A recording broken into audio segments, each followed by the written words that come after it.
La Cooquette, La Cooquette.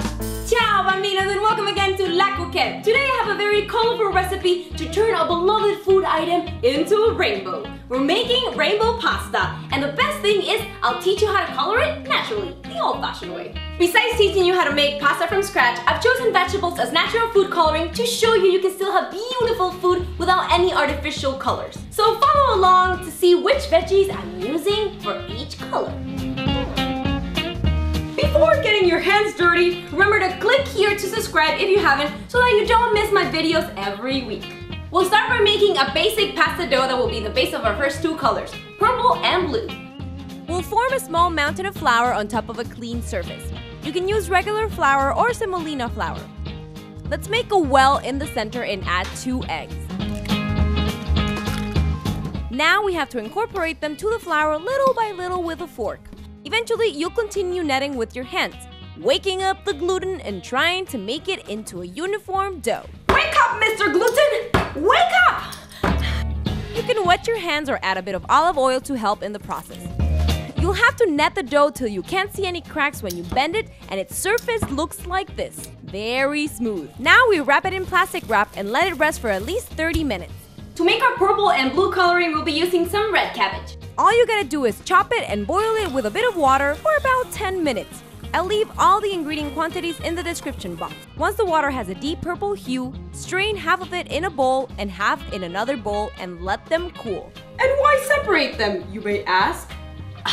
Red cabbage has the property of being an acid-base indicator, and if you remember from chemistry, this means that depending on what you add to it, it'll change color. So we'll add a bit of baking soda, a base, and watch how magical chemistry turns it blue. We'll leave these colors on the side while we continue with the rest. Do you know what's next on the order of the rainbow? Green! So for green, we'll need to use something that Popeye really enjoys. We'll pass fresh spinach under boiling water for a bit, just to wilt the leaves. So strain them and quick pour some cold water on them afterwards. Squeeze and strain them again and add them to a food processor along with an egg. Now puree both of them. Now let's start making another flour mountain, and this time we'll add our green paste to the well. Mix and incorporate everything, netting your dough till it's all green and you get a smooth surface. After that, cover it and let it rest. And on to the next color. Hello, it's time for yellow. To color a dough yellow, we can use turmeric or saffron-infused water. I'll be using the latter. And instead of using 1 whole egg, we'll be using also 2 yolks. This will give us a brighter yellow tone. We'll net it out, wrap it, and let it rest half an hour like the rest. For the orange dough, we'll be using red tomato paste and some egg yolks. Make a well in your flour mound and add both yolks and tomato paste. Add more paste depending on what tone of orange you prefer. Mix it, net it, wrap it, and let it rest. Finally, we're down to our last color. This will be sort of like a winey fuchsia red because we'll be using beet. We had previously boiled this for about 30 to 40 minutes, and as you can see, it's soft. We peel it, chop it, and put it inside a clean food processor along with an egg. And now puree it. By now, you should be an expert on this. Mound of flour, well, add color paste to the center, mix, knead, ball, cover it, and let it rest. Stage 1 is done, and now it's time to extend and cut our pasta. We'll only grab half of the non-colored dough and roll it out, trying to extend it into a rectangle shape using a rolling pin. Roll it as thin and as even as you can.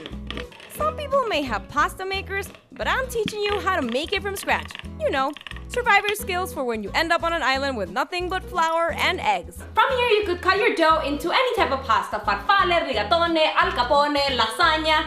But I'll be making a type of pasta lunga or long thin pasta that's called fettuccine.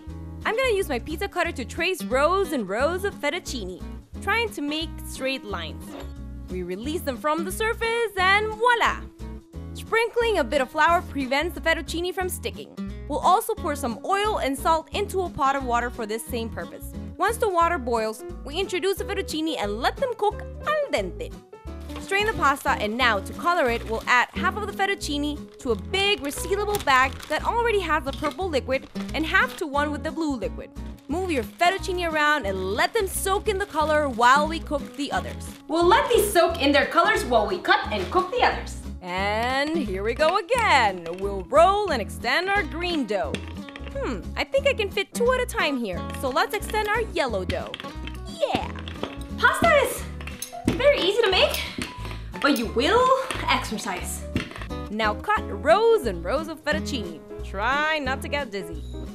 Since we're not gonna cook and eat all this pasta, we're gonna save half for later, and for that we need to let it dry. We're gonna need something to hang it from. This clean coat hanger would do.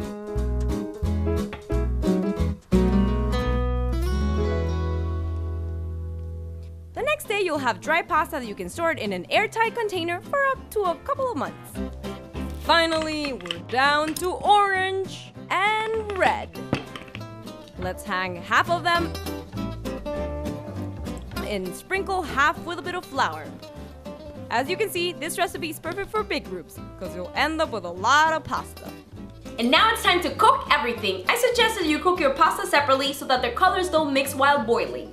Turn on the heat, salt for everyone, and oil as well. And remember, introduce your pasta only when you see the water boiling. Keep an eye on all of them.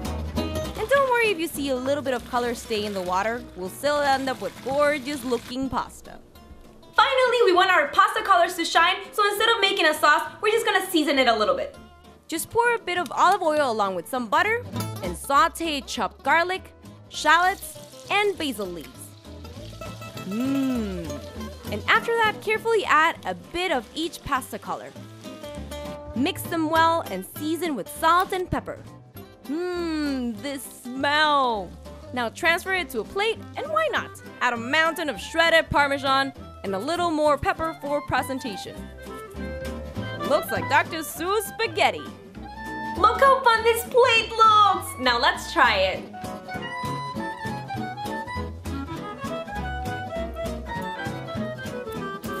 Mamma mia! Who knew colors could taste this well?